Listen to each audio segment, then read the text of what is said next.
Answer possible है। तो इसको देखने के लिए, इसको जानने के लिए, इसकी ट्रिक समझने के लिए वीडियो को एंड तक ज़रूर देखिए।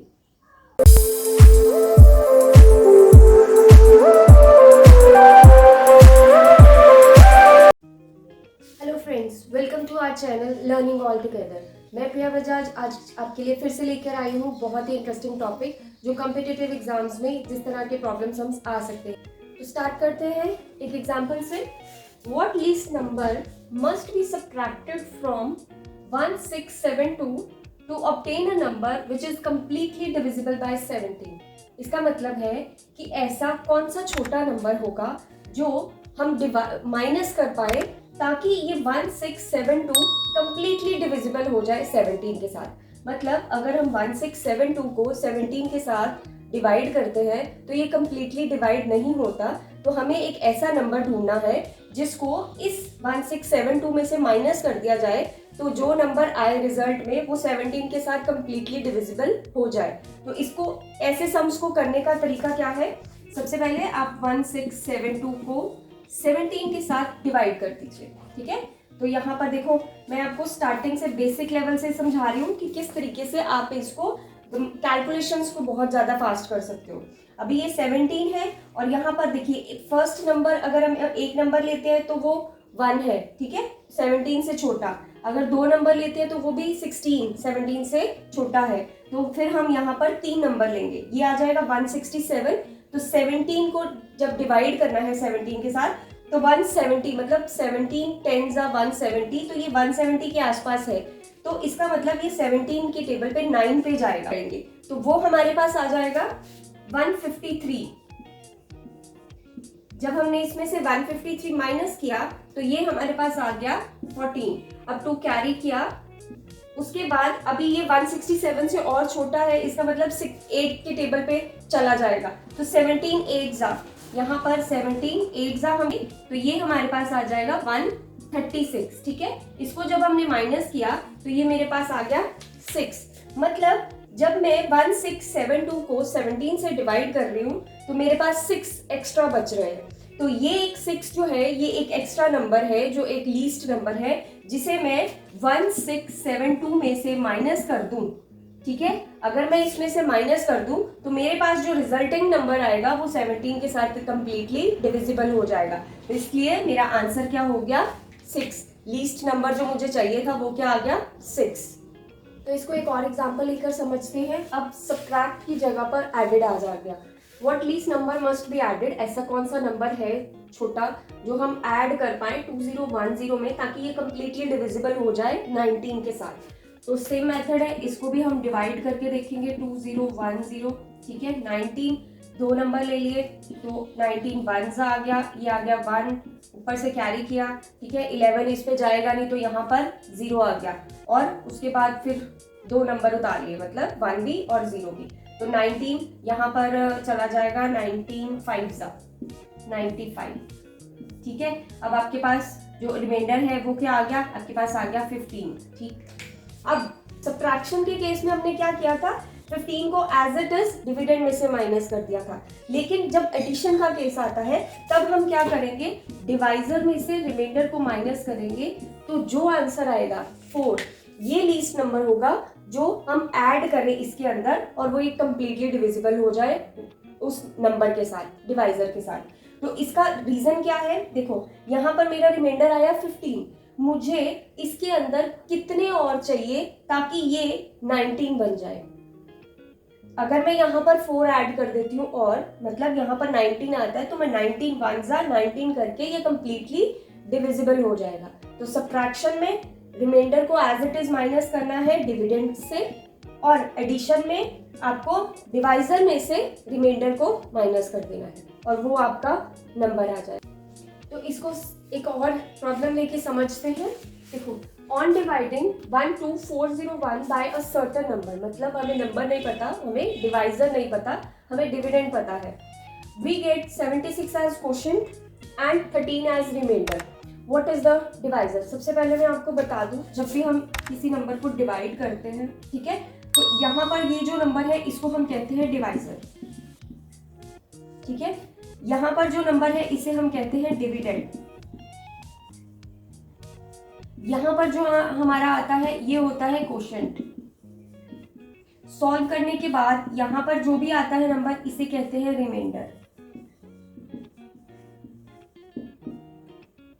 ठीक है, तो इसके साथ ही हम आगे बढ़ेंगे और इसका फॉर्मूला क्या होता है वो मैं आपको बताती हूँ। Dividend is equal to divisor multiply by quotient plus remainder. इसको शॉर्ट में याद रखना है तो आप ऐसे कह सकते हो डी क्यू प्लस आर।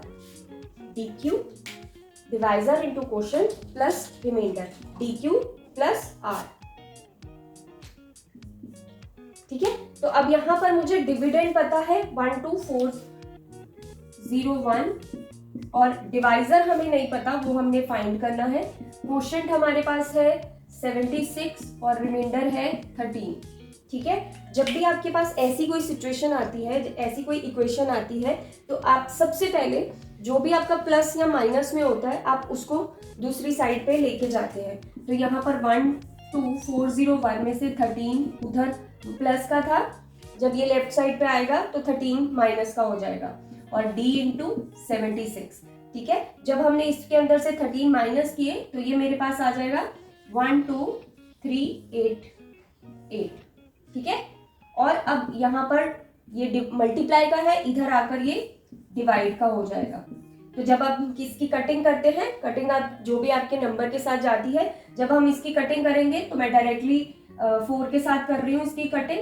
तो 4 1 जा 4 9 जा 4 3 जा 0 9 और 7। ठीक है, अब ये 19 के साथ डायरेक्टली इसको आप डिवाइड करके देख सकते हैं। तो ये डिवाइड हो रहा है, ये जा रहा है, मैं डायरेक्टली आंसर लिख रही हूँ आपके लिए। डी आपके पास आ रहा है 163। ठीक है, तो ये आपका आंसर आ गया इस फॉर्मूला से। तो ये फॉर्मूला आपको याद रखना है। जो भी फॉर्मूलाज आपको मैं करवा रही हूँ, जो भी मैं ट्रिक्स करवा रही हूँ, एक छोटी सी टिप इसकी क्या है कि आप उसको कॉपी के अंदर नोट बना के रखिए। जब आप नोट बना के रखते हैं, मतलब कैलकुलेशन वाली कॉपी अलग से, फॉर्मूला वाली कॉपी अलग से, जब आप एक नोटबुक बना के रखते हैं तो जब आपका एग्जाम है तो आप एकदम से उसको गो थ्रू करेंगे तो सारे के सारे आपको एक बार से रिवीजन हो जाएगी। बट अगर आपने कैलकुलेशन वाले में ही फॉर्मूलाज आपने लिखने हैं तो उसमें क्या होगा कि वो आपकी बहुत सारी कॉपीज, बहुत सारी नोटबुक फिल होती जाएंगी, तो उसमें आपको मिलेंगे नहीं कहाँ कहाँ है। तो इसलिए बेटर वे ये है कि एक पर्टिकुलर नोटबुक लगाइए जिसके अंदर आप सारे के सारे अपने फॉर्मूलाज और जो भी वैदिक मैथ की ट्रिक्स करवा रहे हो वो सारी की सारी आप लिखते जाएं। तो अब बढ़ते हैं हम अपने वैदिक मैथ्स की ट्रिक की तरफ। ये ट्रिक एप्लीकेबल है 2 डिजिट नंबर के साथ, मल्टीप्लिकेशन के साथ। इसके साथ साथ इसमें आप जैसे देख रहे हैं वंस प्लेस पे कंडीशन क्या है कि वंस प्लेस पे आपका सेम डिजिट होना चाहिए, 4 4 9 9 7 7 एंड 8 8। इसके साथ जो टेंस प्लेस वाला है वो टेंस प्लेस का सम 10 होना चाहिए। 8 + 2 10, 7 + 3 10, 4 + 6 10, 6 + 4 10। ठीक है, तो ones place same, tens place पे दोनों का सम 10 होना चाहिए। तो अब इसको स्टार्ट करते हैं कि करना कैसे है। सबसे पहले हम क्या करेंगे, टेंस प्लेस 8 2 जा 16 और उसके अंदर 4 ऐड हो जाएगा। क्या करेंगे, 8 2 जा 16 + 4 ये वाला, तो ये हमारे पास आ जाएगा 20 और वंस प्लेस वाले को 4 × 4 16, ये हमारा आंसर है। ठीक है, अभी नेक्स्ट एक और एग्जांपल से इसको समझते हैं। 7 को 3 से मल्टीप्लाई, 7 3 जा 21, 21 में 9 प्लस कर देंगे तो ये हमारे पास आ गया 30 और 9 9 जा 81, ये हमारा आंसर आ गया। 7 को 3 से, 7 3 जा 21, 21 में 9 ऐड किए तो 30 और 9 9 जा जो वंस प्लेस पे है 9 9 जा 81, ये हमारा डायरेक्टली आंसर आ गया। 6 4 जा 24, 24 में 8 ऐड किए तो 32 और 8 8 जा 64, ये हमारा आंसर है। यहाँ पर बढ़ते हैं 4 6 जा 24, 24 + 7, 24 में 7 ऐड किए तो हमारे पास आ गया 31 और 7 7 जा 49।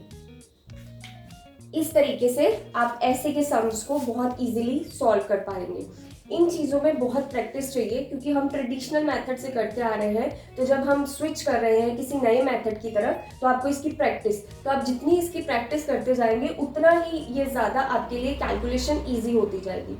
तो ये थी हमारे आज के टॉपिक्स एंड वीडियो एंड इसके साथ साथ वैदिक मैथ्स की ट्रिक। तो अगर आपको कोई भी और किसी भी प्रॉब्लम का कोई सॉल्यूशन चाहिए है, कोई भी आपको डाउट है मैथ्स के किसी भी सम में, तो आप कमेंट कर सकते हैं। और अगर ये वीडियो अच्छी लगी हो तो कमेंट करके ज़रूर बताइए कि आपको ये वीडियो किस तरह की लगी, और इसको शेयर ज़रूर कीजिए। इसी के साथ धन्यवाद।